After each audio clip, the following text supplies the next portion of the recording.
ये भाग्यवाद की वजह से। और अगर उन्हें दोबारा जगाना होगा झकझोर कर, तो उन्हें एक ही चीज जगा सकता है, वो है कर्म का सिद्धांत। और कर्म का क्या सिद्धांत कहता है कि आप हाथ के रेखाओं या भाग्य से नहीं चलते, बल्कि हर व्यक्ति अपना कर्म खुद लिखेगा।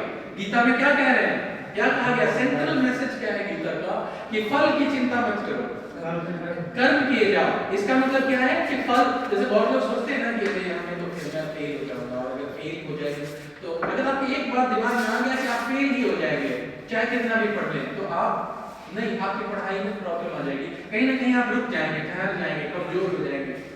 ठीक है, तो इसीलिए कहा गया कि फल के, तो ये जो कर्मा का सिद्धांत है ये बहुत प्रभावशाली सिद्धांत रहा है 19वीं शताब्दी में। ठीक है, और इसलिए सारे फ्रीडम फाइट, बंगाल का जो भंग हुआ था, मैंने बताया था आपको कि बंगाल के जो क्रांतिकारी थे वो अपने एक हाथ में गीता का किताब और दूसरे हाथों में बम या पिस्टल रखा करते थे, और ज्यादातर शपथ जो लेते थे वो गीता के को साक्ष्य मानकर रखते थे, क्योंकि गीता मतलब कर्म। ठीक है, तो इस तरीके से ब्रह्म समाज ने भी मतलब इनडायरेक्टली पेशी की ये बोला कि कर्म के सिद्धांत पर यकीन करो। ठीक है, और कर्म का सिद्धांत का मतलब है कि आप अपने भविष्य को और अपने कैरियर का निर्माता आप खुद हैं। मैंने नेपोलियन बोनापार्ट का एग्जांपल दिया था ना पिछले, बताया था ना पिछले, कि जब वो एस्ट्रोलॉजर के पास गए और उन्होंने पूछा कि मेरा हाथ देखकर बताओ कि मैं फ्रांस का राजा बनूंगा या नहीं, तो उसने बोला कि ये जो लाइन है आपका, अगर इससे मिल जाता, थोड़ा सा से साइड से निकल के चला जा रहा है, अगर वो मिल जाता तो आप फ्रांस के राजा बनते। और उन्होंने, उनके पास एक कटार था, उन्होंने निकाला और उसके सामने वो लाइन को मिला दिया। उन्होंने बोला कि अब तो मैं बन गया फ्रांस का राजा, और वो बने, लेकिन वो इसलिए नहीं बने क्योंकि उन्होंने मिला लिया था, बल्कि उन्होंने ऐसा कर्म किया था। ठीक है, और फ्रांस में पुरानी परंपरा थी कि जो भी राजा बनता था तो उनका जो कैथोलिक था फ्रांस, तो उनका जो सबसे पावरफुल होता है ना पोप, तो जो राजा बनता था उनके सिर पे मुकुट जो है वो पोप रखता था। तो जब नेपोलियन को मुकुट पहनाने की बारी आई, जब वो आया तो जब नजदीक पहुंच गया पोप, तो नेपोलियन ने अपनी तलवार निकाली और उसको रोका, और उसने बोला कि वहीं रुक जाओ, क्योंकि इस मुकुट को मेरे सिर पर पहनाने का अधिकार केवल मेरे तलवार को है, क्योंकि मैंने तलवार के बल पर फ्रांस को जीता। ठीक है, और उन्होंने उस मुकुट को तलवार से उठाया और अपने सिर पे रखा। तो ये एग्जाम्पल है, ऐसे कई एग्जाम्पल हैं कि कर्मवादियों को पूरी दुनिया में कोई रोक नहीं सकता। ठीक है, तो ये मैसेज राजा राममोहन रॉय का बहुत क्लियर, बहुत लाउड। ठीक है, बेसिक आइडिया यही था राजा राममोहन रॉय का। कोई कंफ्यूजन है तो बोलो, नहीं तो हम लोग फिर आगे बढ़े। राजा राममोहन रॉय का बेसिक आइडिया एक तो ये है, दूसरा कि शिक्षा के ऊपर है, वो मैं बोल देता हूँ आपको। ठीक है, कि लिखने के बजाय कि वो एक पाश्चात्य सभ्यता शिक्षा, पाश्चात्य शिक्षा व्यवस्था में विश्वास था उनका, और उनका ये मानना था कि पूरे भारत के नागरिकों को पाश्चात्य सभ्यता से ही इनका कल्याण हो सकता है, ना कि कोई दूसरी शिक्षा व्यवस्था से। ठीक है, तो इसीलिए वो आधुनिक पब्लिक एडमिनिस्ट्रेशन, आधुनिक राज्य और लोकतंत्र में खासकर उनका पूरा विश्वास था। ये जो लोकतंत्र का बेसिक आइडिया थे वो उदारवादी थे। तो इसलिए उदारवादी, हर उदारवादी, आप ऑल साइंस के स्टूडेंट हैं, आपने पढ़ा होगा उदारवाद को पॉलिटिकल थ्योरी के क्लास में, और हर उदारवादी किस चीज पर ज्यादा जोर देता है? व्यक्तिवाद। ठीक है, व्यक्तिवाद, और ये व्यक्ति बहुत इंपॉर्टेंट होता है, एक व्यक्ति। उदारवाद के केंद्र में क्या है? समुदाय नहीं है, एक व्यक्ति है। जॉन स्टुअर्ट मिल का एक एग्जांपल देता हूं, इससे आपको एक एग्जांपल ये समझ सकते हैं आप कि कितना व्यक्तिवाद पे उदारवाद जोर देता है। जॉन स्टुअर्ट मिल ने कहा था एक बार कि अगर पूरी मानव जाति एक बात बोल रहा है कि यही सत्य है, और केवल एक व्यक्ति, सिर्फ एक इंसान कह रहा है कि नहीं, जैसे सभी कह रहे हैं कि उत्तर दिशा की ओर चलो, और केवल एक व्यक्ति कह रहा है कि दक्षिण ये सही है, दक्षिण का रास्ता, तो उस एक को, पूरी मानव जाति को यह अधिकार नहीं है कि उस एक व्यक्ति के बातों को वो उसको जबरदस्ती उसको नकार दें, उसको ना सुने। मानव जाति को यह अधिकार जरूर है कि वो जो चाहे वो करे, लेकिन उनकी बातों को वो दबा नहीं सकते, उनको हटा नहीं सकते, उनको सुनना चाहिए उनकी बातों को। तो एक व्यक्ति के विचार बहुत ही पावरफुल हो सकते हैं, क्योंकि सारे महान व्यक्ति एक ही व्यक्ति हुए है ना। बुद्धिज्म पूरी दुनिया में फैला तो उसके केंद्र में तो एक ही व्यक्ति थे। क्रिश्चियनिटी फैला लेकिन जीसस के विचार एक ही थे, जीसस कोई दूसरा नहीं था। ठीक है, तो एक व्यक्ति की सत्ता और उसके विचार, जॉन स्टुअर्ट मिल कहते हैं कि एक पागल और एक महान व्यक्ति के बीच में एक धागे भर का फर्क है। तो इसलिए पागलों को भी इग्नोर करके जो है बहुत इजीली मत डाल दो पागल खाने में, बल्कि थोड़ा पेशेंस रखो, थोड़ा सुनो, क्योंकि हो सकता है कि 10 में से 9 पागल ही रहें, लेकिन उसी 10 में से कोई एक व्यक्ति जो है वो एक महान बनने के रास्ते पर है। क्योंकि पागल और महान व्यक्ति में बहुत सारी चीजें सामान्य होती हैं। क्योंकि एक जो महान व्यक्ति होता है वो आपको वो बातें नहीं बोलेगा जो सारे बोल रहे हैं, क्योंकि वो अगर वो भी वही बातें बोलेगा जो सभी बोल रहे हैं, तो फिर वो महान कैसे बनेगा?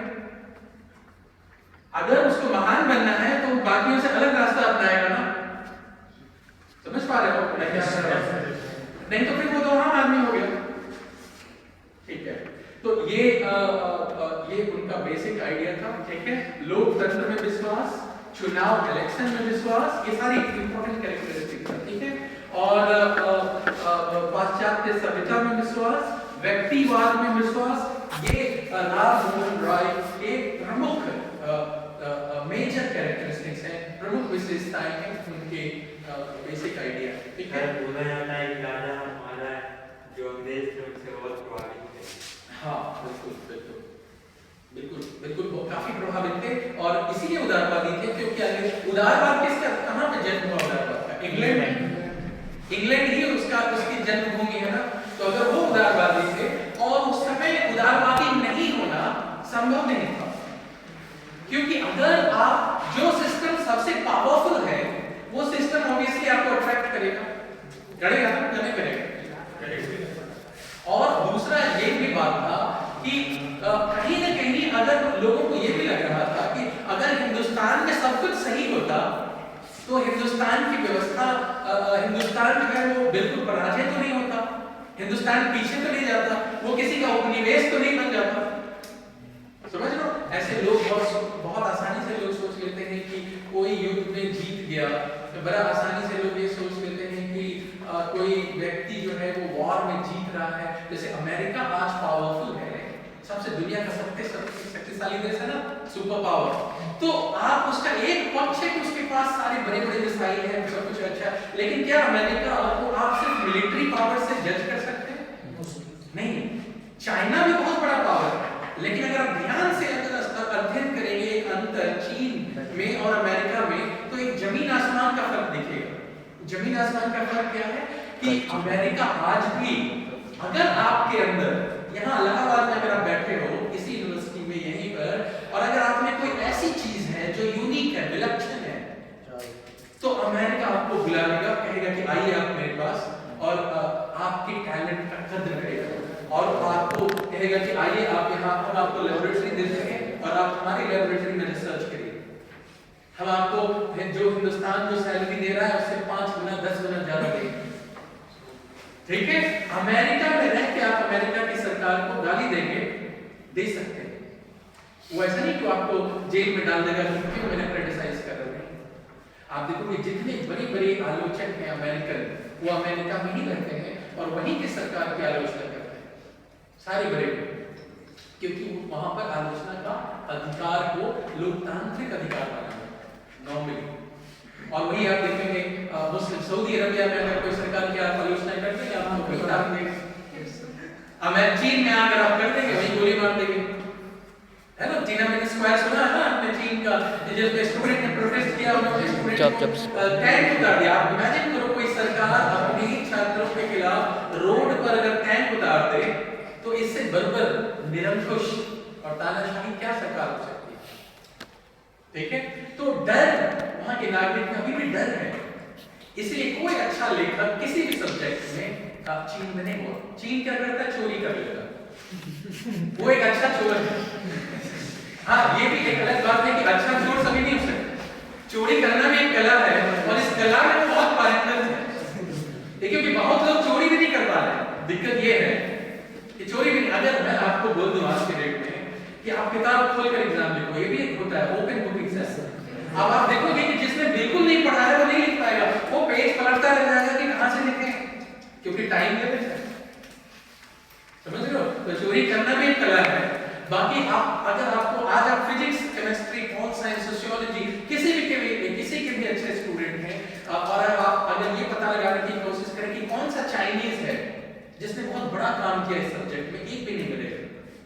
और जो मिलेगा एक दो वो बहुत 100 साल पहले मिलेगा, 60-70 साल पहले जब वहां पे डिक्टेटरशिप नहीं आया था तब का मिलेगा। ठीक है, ओके। तो इसको ये यहीं पे रोकते हैं हम और थोड़ा सा आपको 10-12 मिनट नेक्स्ट टॉपिक की ओर बढ़ते हैं।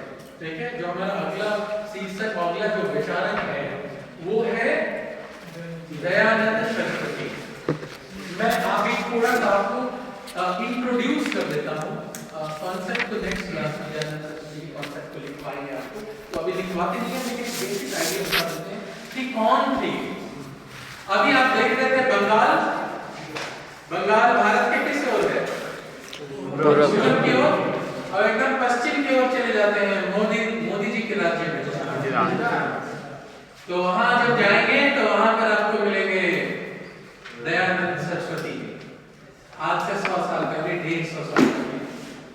ठीक है, दयानंद सरस्वती एक गुजरात से आने वाले व्यक्ति थे और बंगाल 19वीं शताब्दी का गुजरात और बंगाल में बहुत बड़ा फर्क था।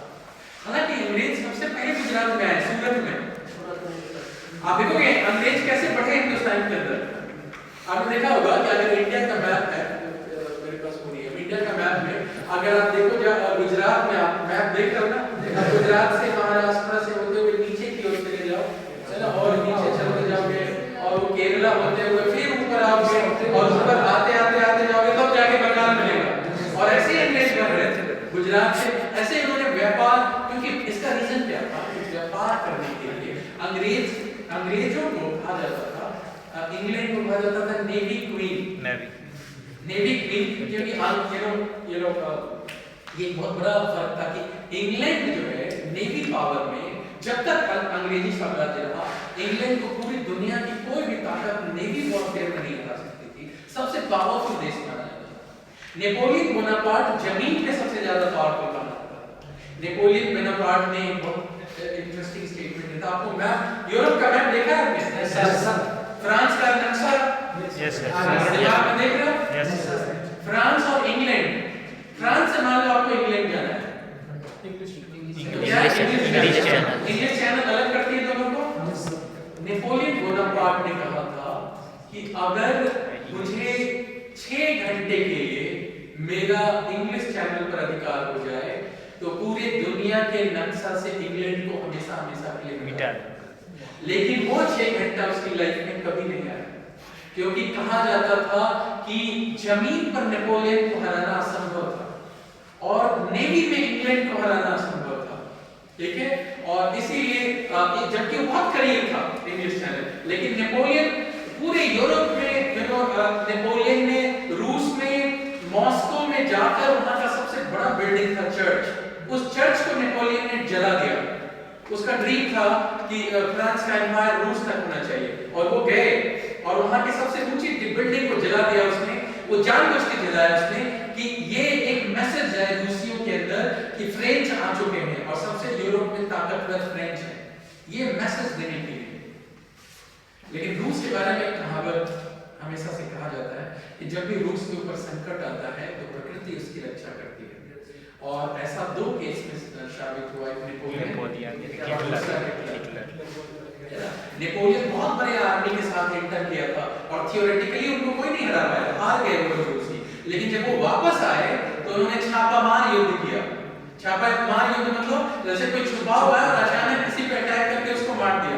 और नेपोलियन जब रूस से बाहर निकला और अपनी आर्मी की तरफ पीछे देखा तो देखा कि अरे उसका आर्मी गायब है।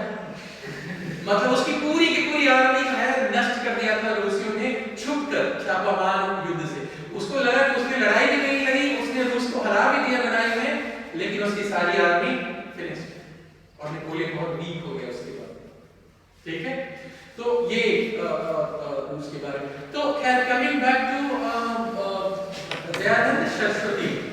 दयानंद सरस्वती गुजरात और बंगाल में बहुत बड़ा जो अंतर था वही अंतर है राजा राम मोहन रॉय और दयानंद सरस्वती में। और ये सबसे बड़ा अंतर क्या था, गुजरात, उस समय के गुजरात 19वीं शताब्दी का गुजरात और 19वीं शताब्दी का सपोज करो 1850, एक ईयर लेटर या 1830, ठीक है, दोनों में बहुत फर्क था। मतलब 1833 में ये मर जाते हैं, इनका डेथ हो जाता है राजा राम मोहन रॉय, और इनका जो पीरियड है उसके बाद शुरू होता है, ठीक है, राजा राम मोहन रॉय। लेकिन तब भी बाद में होने के बाद भी गुजरात उस तरीके से गुजरात में विकास नहीं हो पाया था जिस तरीके से कलकत्ता में और बंगाल में हुआ था। इसका रीजन ये था कि कैपिटल, आप कहीं भी देखोगे राजधानी हमेशा ज्यादा डेवलप होता है। अब यूपी में देखोगे लखनऊ ज्यादा डेवलप है ना, तो दिल्ली ज्यादा डेवलप है, कोई भी राजधानी, कहीं की भी राजधानी ज्यादा डेवलप होती है। तो कलकत्ता हिंदुस्तान का राजधानी, तो कलकत्ता को ज्यादा डेवलप होना ही था। और वहां शिक्षा, खासकर इसका एक मेजर कारण था शिक्षा, यानी स्कूल और कॉलेज की सबसे ज्यादा स्थापना होना, क्योंकि शिक्षा आपको बदल देता है पूरी तरह से, है कि नहीं? शिक्षा बदलता है व्यक्ति को, शिक्षा पूरी तरह से बदल देता है, वो आपको सोचने के तरीके में बदलाव ला देगा कंप्लीटली, ठीक है। तो इस तरीके से तो यही फर्क था। तो अब राजा राम मोहन रॉय का जो पर्सनैलिटी था उस पर्सनैलिटी से बिल्कुल अलग थे। वो उनका क्या था कि बहुत ही वेस्टर्नाइज्ड पर्सनैलिटी था राजा राम मोहन रॉय, पाश्चात्यकरण हुआ था उनका बहुत ज्यादा, और बंगाल की संस्कृति का, मैंने बताया था आपको कि अंग्रेजी बोलने वाले सबसे पहले हिंदुस्तानी जो है वो बंगाली थे, ठीक है, और गुजरात बिल्कुल अलग और अपनी गति से धीरे धीरे आगे बढ़ रहा था। गुजरात के कुछ शहर डेवलप जरूर था जैसे सूरत, ठीक है, लेकिन बाकी शहर होते हैं उस तरीके से डेवलप नहीं थे, और शिक्षा व्यवस्था ठीक था, लेकिन उसका कंपैरिजन कलकत्ता या बंगाल से नहीं किया जा सकता। तो राजा राम मोहन रॉय बहुत ही पॉपुलर फिगर थे, अंग्रेजों के बीच बहुत पॉपुलर थे, ठीक है। और मैंने बताया था ना कि जब वो इंग्लैंड जा रहे थे तो अंग्रेज उनका इंतजार कर रहे थे, सारा इंग्लैंड का अथॉरिटी उनका वेट कर रहा था कि कोई बहुत बड़ा व्यक्तित्व जो है वो आ रहा है, ठीक है। और उनका वेलकम जो है बड़े बड़े लोग किए थे, इवन जो हम एमपी जो होते हैं हाउस ऑफ कॉमन्स के एमपी, वो लोग उनका इंतजार कर रहे थे कि राजा राम मोहन रॉय के बाद से मीटिंग करेंगे और ये जानेंगे कि हिंदुस्तान में क्या चल रहा है। बड़े बड़े फिलोसोफर जैसे बेंथम थे, वो उनका बेंथम से मिलना भी, बेंथम को भी पता था कि कोई एक हिंदू व्यक्ति है जो बहुत पढ़ा लिखा है और वो आ रहा है इंग्लैंड में, तो उनसे मिलना इंटरेस्टिंग होगा, ठीक है।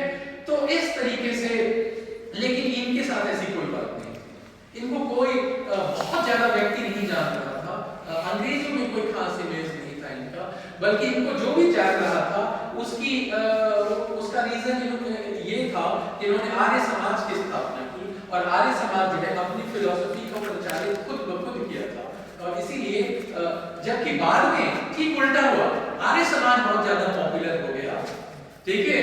मतलब आर्य समाज जितना पॉपुलर हुआ उतना ब्रह्म समाज नहीं हुआ, ब्रह्म समाज बंगाल से बाहर नहीं निकल पाया, और 19वीं शताब्दी का अंत होते होते 20वीं शताब्दी की शुरुआत आते आते ब्रह्म समाज का अंत हो गया, लोग धीरे धीरे भूलने लगे ब्रह्म समाज को। लेकिन आर्य समाज के साथ ऐसा नहीं हुआ, वो बहुत ज्यादा पॉपुलर हुआ। दयानंद सरस्वती जितना पॉपुलर नहीं थे, उससे ज्यादा पॉपुलैरिटी खासकर हिंदुस्तानियों के बीच में राजा राम मोहन रॉय आर्य समाज की थी, ठीक है। पंजाब का राष्ट्रवाद, पंजाब जो है, पंजाब में सबसे ज्यादा फॉलोअर बने, हालांकि उसके गुजराती, लेकिन सबसे ज्यादा फॉलोअर और जो है उनके बने पंजाब के अंदर, और आर्य समाज बहुत पॉपुलर हुआ पंजाब के अंदर, और कहा जाता है पंजाब के राष्ट्रवाद का आध्यात्मिक गुरु दयानंद सरस्वती के कहा जाता है, और वो बिल्कुल देसी व्यक्ति थे, बिल्कुल जिसका पाश्चात्य शिक्षा से बिल्कुल लेना देना नहीं, ज्यादा इंटरेक्शन नहीं हुआ, और वो उनको लगा कि अगर शिक्षा हासिल करना है तो उन्होंने खुद अपनी पढ़ाई शुरू की, वो एक तरीके से सेल्फ मेड मैन थे, और उनको लगा कि अगर व्यक्ति को शिक्षित होना है तो फिर उनको हिंदू ग्रंथों की ओर वापस जाना चाहिए, और हिंदू ग्रंथों को पढ़ा। तो सबसे पहले वो संस्कृत की उन्होंने बहुत नॉलेज हासिल किया, और बहुत गहराई में नॉलेज हासिल किया। फिर उन्होंने जितना भी हिंदू धर्म का ग्रंथ था, ज्यादातर सारे ग्रंथ जो है संस्कृत में लिखे और इसलिए उन्होंने क्या सबसे फेमस स्लोगन क्या है उनका, वेदों की ओर लौटो। Exactly, वेदों की ओर लौटो। तो उनका भी लेकिन प्रॉब्लम वही था जो राजा राम मोहन रॉय का था। वो भी इसी सवाल का जवाब ढूंढ रहे थे कि हिंदुस्तान क्यों पिछड़ा, लेकिन उनका जवाब थोड़ा राजा राम मोहन रॉय के जवाब से अलग था। उनका जवाब ये था कि हिंदुस्तान में विकृति, हिंदुस्तान का समाज पीछे इसलिए गया क्योंकि वो वेद का जो मैसेज है उस मैसेज को उन्होंने फॉलो नहीं किया, बल्कि उसको इग्नोर किया। और उससे इग्नोर करके उनके अंदर क्या आ गया, कर्मकांडी हो गए वो, या क्या उसको क्या कहते हैं, सुपरस्टिशन को क्या बोलते हैं, अंधविश्वासी होते चले गए। वो बहुत ज्यादा से ज्यादा अंधविश्वासी हो गए, कर्मकांडी हो गए। और इसकी वजह से क्या हुआ कि जो सेंट्रल आइडिया था, मैसेज था, बेसिक मैसेज था वेद का, उसको उन्होंने भुला दिया। और इसकी कीमत हिंदुस्तान की सभ्यता और हिंदुस्तान के समाज को लंबा चुकानी पड़ी। ठीक है, लेकिन अब वक्त है कि उसको फिर से वापस लाया जाए और उसी सत्य की ओर चला जाए। ठीक है, तो इस तरीके से हमारे पास ज्यादा समय नहीं है, लेकिन लार्जली वो सत्य पर बहुत ज्यादा, ये जो वर्ड है ना सत्य, इसमें बहुत ज्यादा जोर है। इसलिए उन्होंने क्या सत्य प्रकाश,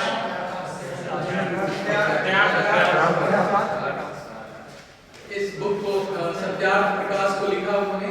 इसका क्या मतलब हुआ, सत्यार्थ प्रकाश का मतलब सत्य का प्रकाश, यानी सत्य अपने आप में इतना ताकतवर होता है कि उसका एक प्रकाश होता है। और वो जो है जहां भी अगर आप सत्य के पास जाएंगे तो आप प्रकाशमय हो जाएंगे। इसको लिखा उन्होंने। ठीक है, इसके बारे में